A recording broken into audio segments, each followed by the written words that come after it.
Is this The Little Mermaid, or is this a slave movie?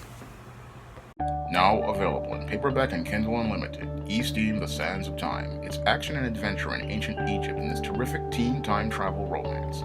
Get your copy of E-Steam The Sands of Time at your favorite online bookseller today. All images in this video are used under fair use of United States copyright law of 1976 and are used in conjunction with my commentary. I was on Facebook the other day when I saw some still pictures of Disney's remake of The Little Mermaid. Now, Disney has decided to remake one of its iconic animated films, 1989's The Little Mermaid, which was the animated film that revived Disney's animation division and started the second Disney Renaissance. And instead of casting a white actress to play the role like they did Jodie Benson, who did the voiceover for Princess Ariel, they have now decided to cast Halle Bailey, a black actress, to play the live-action version of Princess Ariel. However, the images that are presented as related to the second act of Disney's live-action remake of The Little Mermaid are quite troubling, because instead of the images looking like a part of the film like it did in the 1989 version, they look like they're scenes coming straight out of a slave movie. And the scenes that I saw as related to these still shots look more like they stepped off the set of a slave movie like Roots, rather than looking like an organic part of a Little Mermaid movie. And it was quite troubling to look at these still shots of Halle Bailey playing Ariel, because all of these images could easily be a part of a slave movie, and that was the big issue I had with the imagery of this film, which is basically adapting a Hans Christian Andersen story set during colonial times. And it's those colonial images that really remind me of slavery and a slave movie, because there's a scene that is shown in the still shots of Ariel being in a wagon, hiding under it, and that scene basically reminded me of many of the slave movies that I've seen over the years, where the slave is looking to escape. And then there's a scene of Halle Bailey's Ariel inside of that said wagon, riding with Prince Eric, and that was another scene out of a slave movie. Again, these images are quite disturbing, but they are par for the course for a company like Disney. Now, when it comes down to companies like Disney, they like to passively and aggressively practice their anti-black racism in their imagery. And when I looked at those images of so-called Princess Ariel, again, passively, you've got the representation of the black woman playing a princess, but aggressively, the white supremacists are out here promoting their anti-black racism inside of those images. While they're showing you a princess, they are showing you a black woman being presented in a degrading way, showing her in the same role of a slave. And that's what I find to be really troubling about the images inside of this film. What I find to be quite troubling is, again, it's passively, yeah, you've got a black actress playing Ariel, but aggressively, those images go out here and perpetuate and promote anti-black racism that show a black woman in the role that is similar to a slave, all while telling young black girls that this is a princess. That is the most disturbing aspect for me as a writer, seeing these images. You're telling me that this black woman is being presented as a princess, but she's looking like a slave.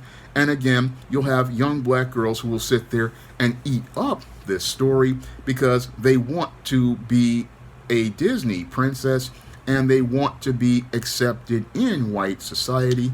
So they will sit there and they will buy into this imagery, they will buy into these narratives, and they will sit there, and as they're watching and imbibing this media, it is having a negative effect on them because they are believing that being a princess means that you have to lower yourself and you have to be a part of a white person's world.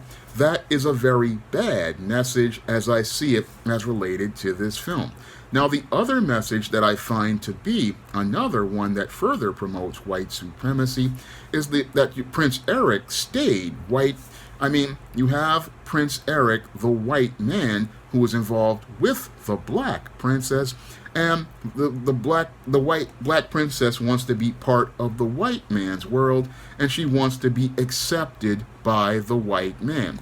That is a very destructive message to little black girls because it sends a message that in order to have success with a relationship, you need to go get yourself a white man. And I've had issue with Disney as related to their princess stories because with most of their princess stories like Princess and the Frog, which again featured a so-called black princess, she can't be with a black man. No, she can't be with a black man. In order for her to have true love, it's got to be with a non-black man. And again, that is disrespectful to black men out here because I would like to see if you're going to have a princess, you should have it where she can find a black man to love because black on black love is something beautiful, and you would think you would want to show a picture of black love, but no, Disney is all about perpetuating and promoting white supremacy, and the message that they put in their film is you want to be part of a white man's world and you have to lower yourself to a lower position in order to get acceptance into that white man's world. The undertones of those messages are truly destructive, and they're truly destructive because it's all about the black woman degrading herself. It's all about the black woman lowering her standards, and it's all about her saying, oh, I'm royalty, but I don't need to be royalty for this white man. And again, the undertones of this Little Mermaid, they are all about corrupting black girls, the same way the mindset of your swirler and your divester is completely just destroyed. I mean, they think that white men are the ones who can give them a better life, and they degrade the image of black men. And again, I look at these images, and it's all about promoting an anti-black message because I don't think Ariel has a black father in this movie. I don't think there's a single black person in this movie who she has as an authority, though the whole film, again, is a remake of a white person story with a black person tossed in it, and that's not really good for young sisters to go out here and see. That's why I go out here and write stories like Easting the Sands of Time. I wanted to do a princess story with a black princess who comes from a black family and also has a black male love interest. I wanted to show that it was possible to do this kind of story with a black princess and show her loving a black man and showing that there's a black father looking out for her. These are core elements I believe are important to a story as related to a black princess because there's many little black girls who want a black princess story, but Disney refuses to give us that black princess story. No, what they want to do is go out here and give you so-called representation passively, but aggressively. It's the same old anti-black racism and the same white supremacy promoted in a story that was never written by one of us for us. The same way when I was writing Easting the Sands of Time, I'm a black man, I'm writing a black princess story for black people, and I'm writing it about ancient Egypt, showing you the city of Heliopolis, a mecca for black people before any time in history, and showing you black culture and ancient Egypt, and trying to fuse both of those together to give you a story that gives you some great contrast as related to black life, and also showing you ancient Egyptian culture from a black perspective, again showing you themes and undertones in the story, and showing you things in the story that show you a picture of black life and black love, things that little black girls need in a princess story. That's what I want to do with Sands of Time that I don't see being done in Little Mermaid. And because this Little Mermaid remake, again, is about passive aggressive anti-black racism. Yes, passively we've got a black girl in a Little Mermaid movie, but aggressively we've got white supremacy perpetuated all through it. We've got her wanting to be part of a white world and be accepted in a white world. We've got her thinking that she needs to look for the love of a white man. 3, we've got her out here thinking that she has to lower herself to be with this white man instead of trying to find a black man to love.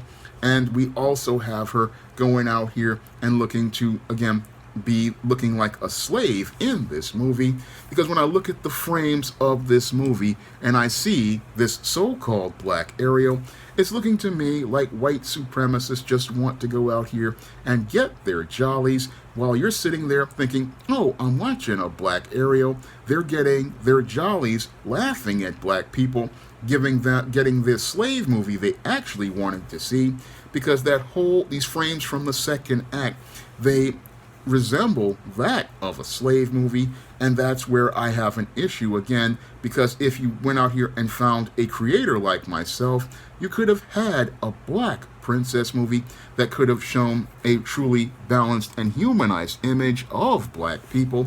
You could have had a black princess movie that could have shown you a different set of worlds as related to black people, and you could have had a black princess movie that could have shown little black girls a character who could inspire them to go out here and be better and do better, and a character that could show you how the world was in ancient Egypt, where men and women were out here just like they are here in America, because Egyptian women had rights, and Egyptian women were out here.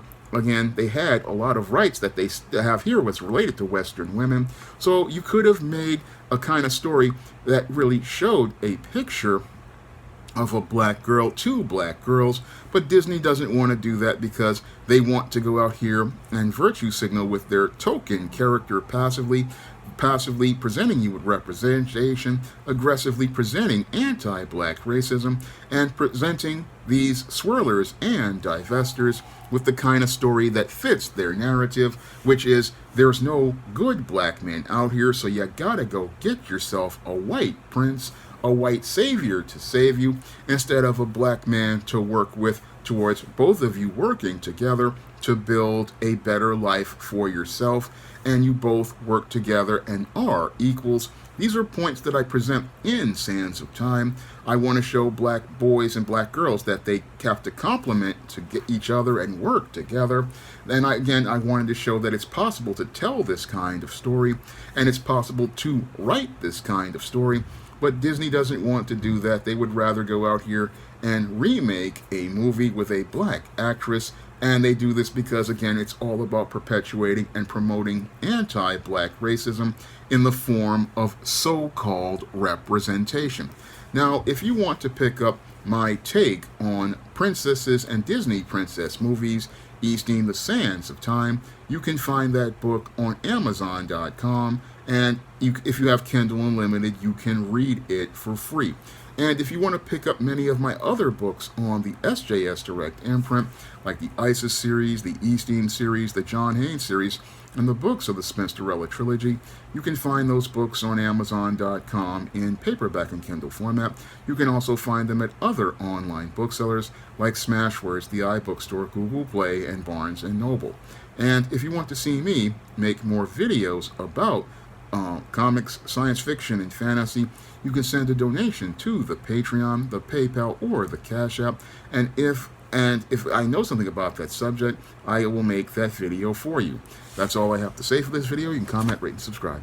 Coming to paperback and e-readers, John Haynes, 1987. Learn lessons about life and teenage love in the 1980s with this coming-of-age John Haynes story. Pre-order your copy of John Haynes, 1987 at online booksellers everywhere. Now available in paperback and e-readers, John Haynes, Godbreaker. The man who rules the world takes on the Asgardian god of thunder in this action-packed, all-new John Haynes series adventure. Get your copy of John Haynes, Godbreaker in paperback and e-readers at online booksellers everywhere.